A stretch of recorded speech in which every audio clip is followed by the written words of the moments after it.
Hello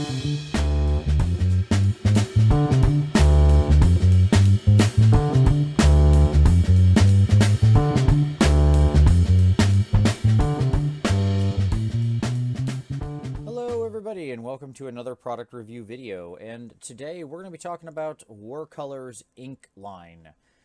Specifically, these are from, so for those of you not familiar, Warcolours is a company out of Cyprus. I think I mistakenly said Crete in a previous video, but it's Cyprus.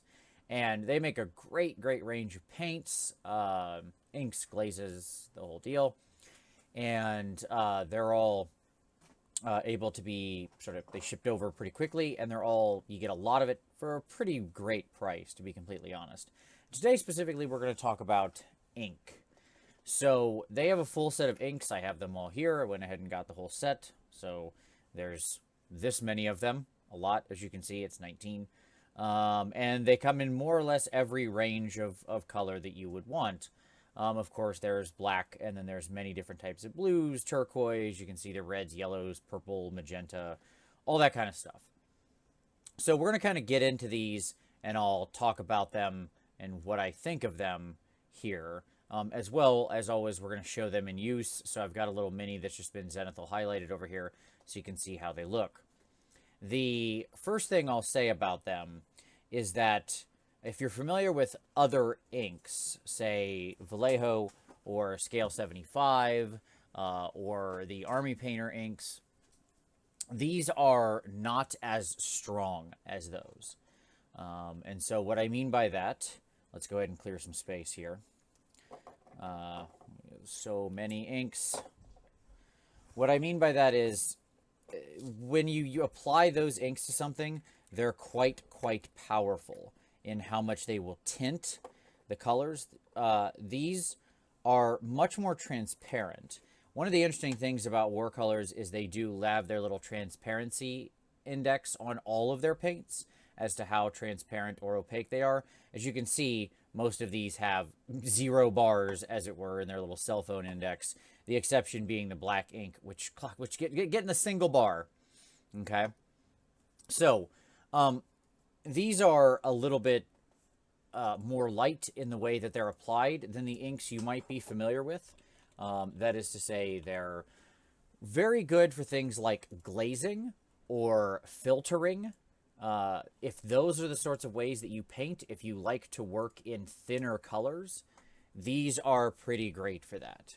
Okay, so let's I've just got a piece of plastic card here to kind of start out with. I'll put a little bit of the blue. A lot of those like colors look, it's funny because a bunch of these like greens and such, they all look kind of black, but if you hold them in the light, you can see that they're not. So let's grab some blue ink. Let's grab some black ink, which I actually really like. And let's grab some of the yellow ink. So, we'll just take a look at how these are going to play. Okay. So, as you would expect for the inks, they're, consistency-wise, they're very thin, very runny, nothing unusual there, exactly what we would expect. The inks themselves, if we kind of spread them out a little, obviously this is on unprimed plastic card, so we would expect that to happen, but you can see how that looks. Let's pull in a little yellow here, get a green color. There we go. All right. So that's you can see how thin they are. Let's go ahead and drop it on a miniature and make this very real. So we'll start out, I'll grab a little bit of the blue ink here and kind of show it in practice. We'll just go right here on the edge of his cloak. Wicking off the excess first.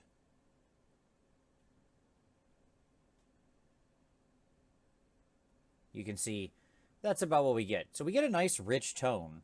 They're quite, if you're somebody who's experimenting with like the sketch style of painting where you reinforce your highlights and your undershades first, these can be a great tool for you in that style of painting. Like I said, if you're tending toward thinner paints, glazes, filters, these are awesome. And that's where I found them to really excel. If you're doing filters or final touches on flesh tone, for example, to add reds, ruddiness into the cheeks or into joints, purple or blues into the shadows, yellows over the midtones and near highlights of the skin. All of those things, it's absolutely fantastic for. These work really well for that. What I will say is they do dry with a bit, you can kind of see there, they do dry with a bit of a gloss if you apply them heavily. I haven't found that to be the case when you thin them. They actually have just almost the perfect non-sheen when you just, when I say thin, I mean just have water in your brush, okay? And you're using them in a very thin place just to filter. You see, we'll see the black ink here. I have used a lot of the black ink so far, and the yellows and things like that. You can see the black ink does have a pretty, it's pretty solid. It's pretty dark. So this can be great for working in some shadows. That being said, it's also fairly easy to feather, as with most of the inks. So you can really get it in there and sort of smooth it out some. And I found it's very easy to work with in that regard. Does sort of a two brush or a void spit blending very well. Overall, these inks, I would say, are the most useful to you if you want to, one, mix them with other paints to intensify their color. So, for example, if you've got a yellow paint that you want to thin or increase some pigment to, increase some intensity of the saturation of the color, these can be a great way to do that, right? So, or you've got a blue. You want to really up the intensity of the blue. You can mix a couple drops of this in. It will have the effect of both increasing the pigment, also increasing the flow of the paint, and increasing the saturation of the blue at the same time. So these really are, they almost stand in as an excellent replacement for things like Lamia medium or thinner medium or glazed medium when you want more intense colors. You can use these in the place because they're inks, they're very medium heavy. They're going to get your paint flowing smoothly while at the same time intensifying the color. You can also color shift some, right? So you could add a few drops of magenta ink to sort of a neutral red if you want to push it toward a magenta color or something like that. As I said, they're also great for just glazing, pushing colors around, smoothing out blends, and filtering. I have found that they're very useful when you're doing sort of a non-metallic metal or something like that, and you want to get those final blends nice and smooth. After you've gone in with the paint, coming back in with these and using them to then kind of smooth out the rest of the colors because you can work extremely thin with them is great. If you're looking for a very powerful, intense ink, something like the old school GW ink or even the current Vallejo line, these are not going to perform like that. Like even something like this purple ink, it's just not that intense. Like if I took some of the Vallejo Purple and just sort of laid it down over white, we'll actually compare. Here's the Vallejo Violet ink compared to the purple, so you can see exactly the difference I'm talking about. There is a much heavier intensity in, so this is the Vallejo right here, when we pull that out, okay, and compared to the purple ink, okay, you see how much, you see the liquidity of it there being much higher, right? Right. So they have a very different sort of play to them in the way that they are going to interact with your miniature. Now, so if you're looking to actually like paint with inks, and you really need to move colors around, so here's the Vallejo Purple in action. We'll just go ahead and lay that right here. You can see how intense that is, right? How it turns that very purple. I understand these aren't exact because one of these is a red purple and one of these is a violet, but that's okay. We'll play with that. Okay. That being said, I think the strength here to this is look at the richness of that color.